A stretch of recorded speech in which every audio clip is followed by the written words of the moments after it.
வெற்றிவேல் முருகனுக்கு அரோகரா, வீரவேல் முருகனுக்கு அரோகரா, பள்ளி மணாளனுக்கு அரோகரா, திருச்செந்தூர் ஆண்டவனுக்கு அரோகரா, பழனிப்பதிவால் பாலகுமாரனுக்கு அரோகரா, அரோகரா, அரோகரா.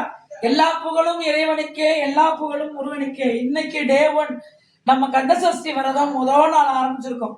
என்னடா இத்தனை மணிக்கு போடுறாங்கன்னு நினைக்காதீங்க. மழை பெஞ்சிட்டு இருந்ததுனால தண்ணி சில்லுன்னு இருக்கும்ட்டு வெயில் வந்த பிறகு குளிச்சுட்டு சாமி கும்பிடுறேன். எப்பனாலும் கும்பிடலாம், உங்களுக்கு எப்போ தோணுதோ அப்போ கும்பிடலாம். முருகரை கும்பிட்டுட்டு இப்போ முருகன் கோயிலுக்கு போறேன்.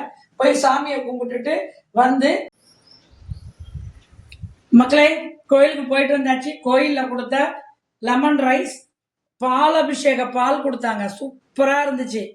அதை சாப்பிட்டுட்டு இந்த லட்டும் லெமன் சாதமும் கொடுத்துருக்காங்க. அது என் பொண்ணுக்கு, நான் சாப்பிட மாட்டேன். இந்த வாங்கிக்கோ.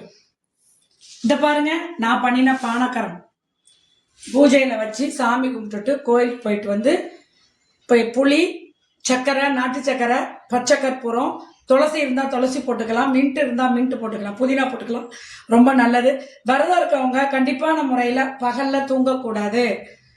காலையில் ஒரு தடவை குளிக்கணும், சாயந்தரம் ஒரு தடவை குளிக்கணும், சாயந்தரம் ஒரு தடவை கந்தசஷ்டி கவசம் சொல்லணும், காலையில் ஒரு தடவை கந்தசஷ்டி கவசம் சொல்லணும். இப்போ நான் கோயிலுக்கு போகிறப்ப சரியான கூட்டம். நான் 12:30 மணிக்கு போனேன். ஃப்ரீயாக அந்த பக்கம் விட்டுட்டு இருந்தாங்க. போய் கூட்டத்தில் போய் நின்று சாமி கும்பிட்டுட்டு சாமியை பார்த்துட்டு வந்தேன். கோயிலெல்லாம் உள்ளே போக முடியாதுங்க, ரொம்ப ரொம்ப நெரிசல் ஜாஸ்தி. அங்கே நிறைய புக்கிங்கில் ஓடிட்டுருக்கு. நம்மளால் காலையில் போயிட்டு அவ்வளோ நேரம் இருக்க முடியாது. ஓகே, நீங்களும் சஷ்டி விரதம் இருந்து என்ஜாய் பண்ணுங்க. இன்னைக்கு 6 நாள் 7 நாள் இருக்க முடியாதவங்க அந்த கடைசி நாள் சூரசம்ஹாரம் அன்னைக்கு விரதம் இருக்கலாம். ஓகே, என்ஜாய் பண்ணுங்க, விரதம் இருங்க, சாப்பிடுங்க. கந்தனுக்கு அரோகரா, முருகனுக்கு அரோகரா, வெற்றிவேல் முருகனுக்கு அரோகரா.